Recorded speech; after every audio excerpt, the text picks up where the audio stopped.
Welcome back. Thanks so much for watching. That Chipper Guy. I need to make a video because we've talked about this many times of why we go with certain equipment, why we do things the way we do.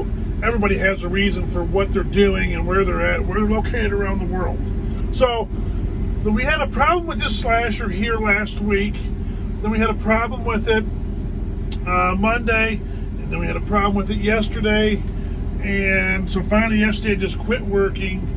The loader wouldn't pick up. Everything else worked. And the loader wouldn't pick up. And I fiddled with it. I thought it was this handle over here, because if it's not down all the way, the functions don't work. But then I thought, how could that be? Because it shuts off all the functions, but it just won't lift up. So I got desperate and made a phone call. And he said, well, if it's not lifting up, here's your problem. Okay. And it took him all 30 seconds to tell me what to look for, where to go. And needless to say, 10 minutes later we had it working. Just didn't figure out the problem. And here's the thing. We've discussed this many times. People love John Deere. People love Tiger Cat. People love Caterpillar. People love Franklin. People love Clark. People love Prentice. People love, you name it. Everybody loves their different types of equipment. And everybody has reasons for doing that. I remember when I was younger, I was probably 12. My dad had this blue Chevy regular cab, long box, two-wheel drive pickup with a 350 in that thing. You could not kill that truck. Literally, you couldn't kill that truck. It drove and drove and drove and drove and drove and drove until the speedometer quit working, and then we worked it for years after that.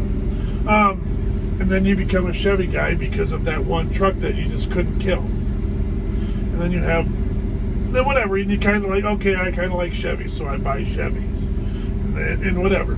So it's like that with equipment, you kind of buy stuff, and you're like, oh, you like some stuff, and then it's like, oh, okay, and you go from there. This hat is just, I can't handle it, but it's Michigan mud flat back there. Forgot a hat today, and this was in the truck. This is the one from the cutting the tree down, but anyways. So everyone has their pieces of equipment you like, and when it comes to equipment in the forestry industry, forestry is different than everything else. Forestry is way behind everybody else. So when you jump in that Cat dozer over there and it's all got a computer and everything's beautiful in it, it's great.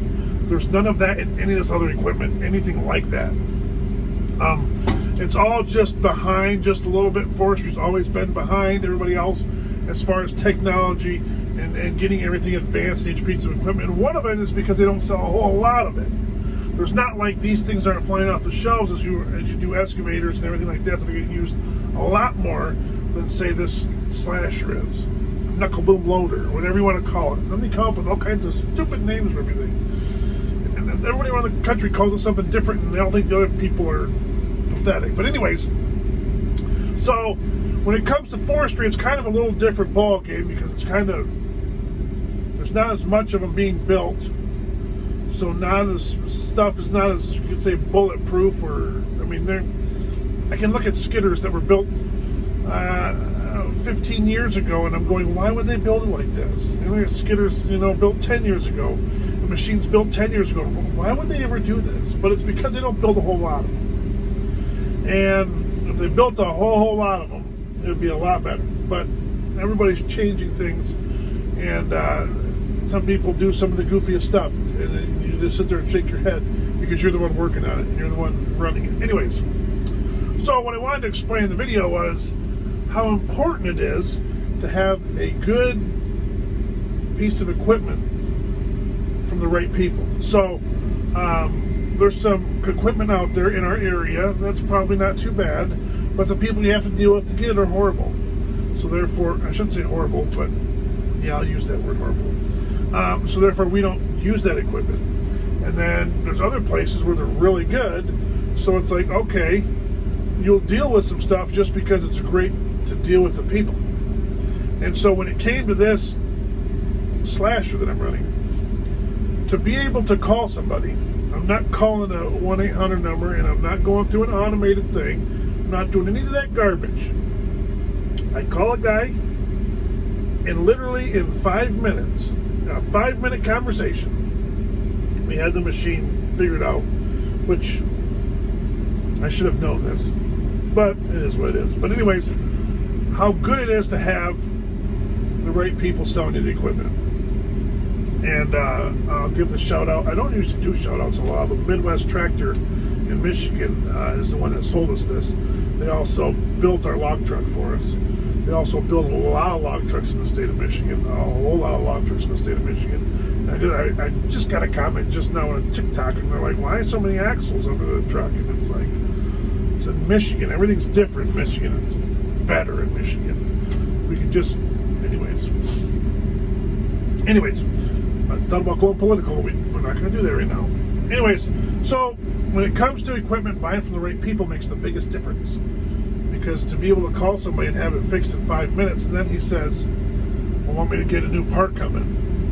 And after I piddled with it for a few minutes, I said, yes. So this little part, I'm going to show you, it stops the boom from going all the way up. So like it'll go all the way up, extend your rams all the way out, your rods all the way out. So it's to protect the machine, and it's just a stopper, electronic stopper. Well, the electronic stopper, the sensor, the sending unit, he had a bigger word for it. I can't do big words, but that's what was broke, and so I can unplug it, and it'll work fine. But I don't want it to go all the way up, so I plugged it back in, put it all back together, quit working. Well, I loosened it up just a little bit so it's not in the holder all the way. Works fine. So something's wrong in that little sending unit. And so, it's the most important thing is to have somebody you can call, know your machine. I don't have to tell them the serial number. I don't have to tell them when we bought it. I mean, I can't tell you how many times we've had equipment around here. Well, what's the serial number on it? Dude, we bought it from you. Nobody knows it, but we have to do this multiple times, send the serial number to people. And it's like, should you have it on file? Anyways, so dealing with the right people is really awesome. And he knows all about this machine. And it's great. And we had it fixed. It's not fixed, but he's like, I can order the part. And I'm like, yes, please order me the part. So he's going to order me the part, and it's going to take less than 3 minutes to change, and it'll be just fine. So, I just want to make a video because everybody's always asking, why do you run CAD or why do you run Moorburger? Why are you guys always broke down? Why are your chippers always broke down? Well, because there's not a lot of them made. There's not a lot of them made. They're a lot better now than when they were, but they still could do a little better on a few things. But that's just life, and so it is the way it is. The problem with chippers is they're a big giant hunk of metal that weigh a whole lot, that are constantly a lot of moving parts, and wood is the fiber is very hard. So it's like right here behind me, that's hard maple. Those are all hard maple right in there. Chipping that stuff is not easy. When you cut that with a chainsaw and you go cut a soft maple with a chainsaw, or you cut an oak with a chainsaw, it's a total different ballgame when you stick a chainsaw in that stuff right there. Okay, it's like, oh, my chain's dull. No, it's not dull. It's just hard maple. So when you put stuff through the chipper, it takes a lot of abuse, and there's a lot of moving parts. So there's a potential to have a lot of breakdowns. So the most important thing when it comes to running a chipper is proper maintenance, because if you can get them fixed or get it lined up to get fixed before it breaks, that's the most important thing. And it takes a lot of time for it to figure all the different moving parts out and to watch for all the broken parts. So that's why the chippers are the way. I think our big one's 146 is the serial number on it. So that tells you how many are made. Not a whole lot. That's the model 255, I believe. But anyways, having the right people in the right position is very important. And so when this ever gives me issues, I don't call unless I have to. It's not like I'm calling every other day and be like, hey, this greaser won't take grease. No, I don't. No, it's like, no, I call him if something's in trouble, and he's usually right there to help me out. So here's the problem. Right here. See how I got her a little loose there? It'll work, it'll lift up all day. If you tighten that jam nut up, it'll quit working. Now what I did have a stick shoved in here, and I texted the gentleman and I says, I got a stick shoved in there for now and it's working. But but then it quit working again. So I piddle, and then finally got it to work. But that was my issue. I should have known, because that's the thing that stops it from going up. But that's why you call the right people and get it done right away, and it works out the best. So that's working like it should now. Everything's working like it should. I just got all my logs. I'm just about done cutting logs, I do believe. And what I did was I moved over here because I had some 8-footers stacked up way down there, and I wanted to move them over there because I had them 10 stacked on top of them. I didn't want. There's a couple ugly ones there. I had to do some trimming on those, some real trimming. But we got it sorted out, and that's why I'm sitting here with nothing to do, because they're currently chipping pine. So I come back here, healed some logs out of the way, and trimmed up some stuff that had to get trimmed up, and I'm just about wrapping this job up. So hopefully things will just keep ticking along here just fine, and we'll go from there. So thanks for watching. You got to have the right people in the right position, you know what I mean? And you got to get the right stuff from the right people. It makes a big difference. I went to a place last night, let me tell you the story. And I went to buy, I was interested in some hats, okay?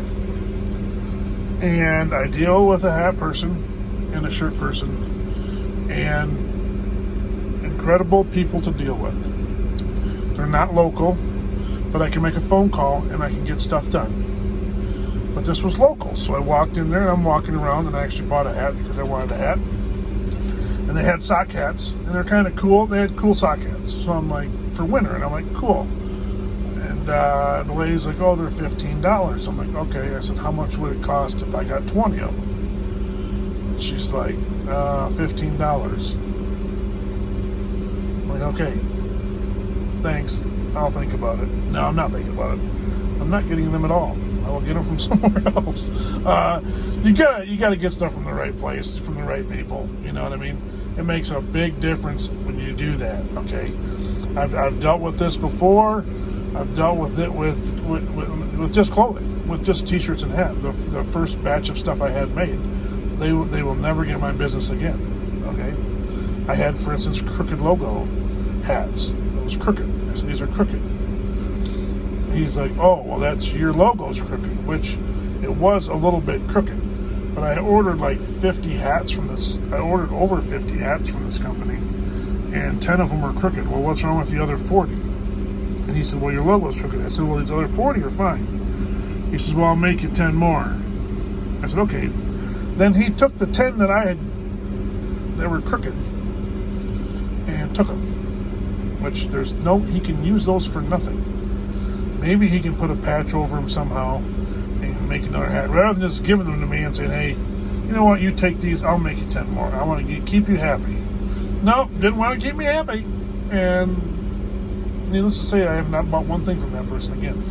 But the person I have now is great to deal with. I was just like, hey, if somebody's local, if I can walk into a shop and get something made, it'd be great. Nope. Right people. Right things. Just keep rolling.